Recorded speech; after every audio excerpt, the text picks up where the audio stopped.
Hello friends, मैं doctor पूजा मिश्रा, आपकी आंखों की दोस्त। मैं एक फेको सर्जन और कॉर्निया स्पेशलिस्ट हूँ। आज के वीडियो में हम बात करेंगे कॉर्निया ट्रांसप्लांटेशन की, यानी पुतली के प्रत्यारोपण की।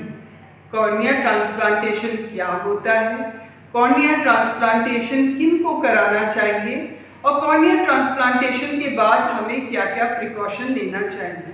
दोस्तों, हमारी आंखों की जो बाहर की परत है, जो ट्रांसपेरेंट है, उसको कॉर्निया कहते हैं। अनेक कारणों से उसमें सफ़ेदी आ जाती है।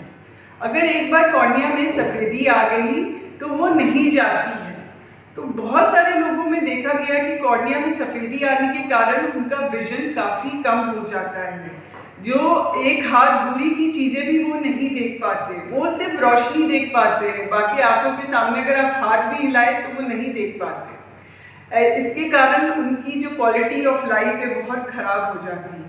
परंतु इसका उपचार है, वो है कॉर्निया ट्रांसप्लांटेशन, यानी पुतली जो है, जो सफ़ेद पार्ट है, उसको हम रिप्लेस करें जिसने अपनी कॉर्निया या आँखें मृत्यु के उपरांत दान की है उससे। जैसे हम नेत्रदान कहा जाता है, आई डोनेशन के लिए लोगों को इनकरेज किया जाता है। वो बेसिकली ये होता है कि हम आपका कॉर्निया और स्क्लेरा निकालते हैं डोनर का, और उसके बाद जो रेसिपिएंट का जितनी एरिया सफ़ेद है उतनी एरिया को हम निकाल के डोनर का कॉर्निया उतने एरिया में लगाया जाता है ताकि वो ट्रांसपेरेंट हो जाए। इसमें एडवांटेज हमें ये रहता है कि कॉर्निया एवैस्कुलर ऑर्गन है, मतलब इसमें ब्लड नहीं है, कॉर्निया में ब्लड सप्लाई नहीं है। तो ये एक तरह से इसमें प्रोग्नोसिस बहुत बढ़िया आता है।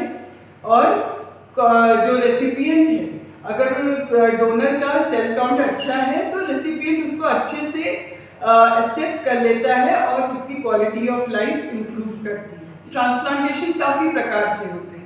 एक प्रकार होता है जिसमें पूरा का पूरा कॉर्निया ही रिप्लेस कर दिया जाता है, इसको पेनिट्रेटिंग केराटोप्लास्टी कहते हैं। दूसरा होता है जिसमें कॉर्निया का जो ऊपरी पार्ट है सिर्फ उसको ही रिप्लेस किया जाता है, जो उसका अपना रेसिपिएंट का जो एंडोथीलियल है उसको रहने देते हैं, उसमें कोई डैमेज नहीं है, इसको डैल्क कहते हैं। तीसरा होता है कि सिर्फ एंडोथीलियल और पोस्टीरियर स्ट्रोमा में ही ओपेसिटी आई है। वो जनरली हो सकता है फ्यूज डिस्ट्रॉफी के कारण आ रहा है या कैटरेक्ट की सर्जरी के बाद ऐसा हो रहा है। तो इसमें मूलतः सिर्फ एंडोथीलियल लेयर को ही रिप्लेस किया जाता है। तो जब आप रेसिपिएंट का भी कॉर्निया रहता है और डोनर का भी कॉर्निया रहता है तो इसका एक्सेप्टेंस और बढ़ जाता है। अब ये है कि कॉर्निया ट्रांसप्लांटेशन के बाद हमें क्या क्या प्रिकॉशन, क्या क्या चीज़ें ध्यान में रखनी चाहिए। तो हमें सबसे पहले ये ध्यान में रखना है कि ड्रॉप्स हमें एकदम नियम पूर्वक डालना है। अगर हम ड्रॉप्स में लापरवाही करेंगे तो रिजेक्शन के चांसेस होते हैं। दूसरा, जब आपका डॉक्टर आपको फॉलोअप के लिए बुलाए, क्योंकि स्टार्टिंग में वो आपको जल्दी जल्दी बुलाएगा, क्योंकि ट्रांसप्लांटेशन में रिजेक्शन तो नहीं हो रहा, वो ठीक से अडहेयर हुआ है, ये सब देखने के लिए। उसके बाद जो PKP होता है उसमें सूचर्स लगते हैं, 16 सूचर मिनिमम लगते हैं। तो हमें ऐसा कोई भी काम नहीं करना चाहिए जिससे सूचर टूट जाए, यानी जोर से बोलना, भारी वजन उठाना, कॉन्स्टिपेशन होना, उल्टी होना, ये सब नहीं होना चाहिए। काला चश्मा पहन के रहना चाहिए।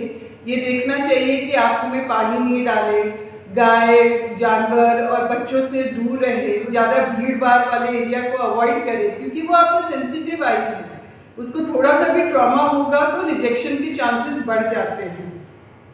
से आपको थोड़ा भी लगे कि नहीं मेरा विजन ऑपरेशन के बाद से थोड़ा कम हो रहा है, आपको तुरंत डॉक्टर को दिखाना चाहिए, क्योंकि ये रिजेक्शन के भी साइन हो सकते हैं।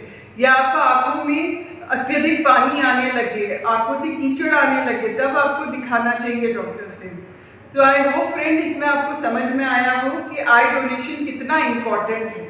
हम एक आई डोनेशन से कॉर्निया, स्क्लेरा को यूज़ करके कितने लोगों की vision, quality of life improve कर सकते हैं। हमारे इंस्टीट्यूट जबलपुर आई केयर में भी कॉर्निया ट्रांसप्लांटेशन होते रहते हैं, तो आप आके यहाँ भी इस सुविधा का लाभ उठा सकते हैं। Thank you.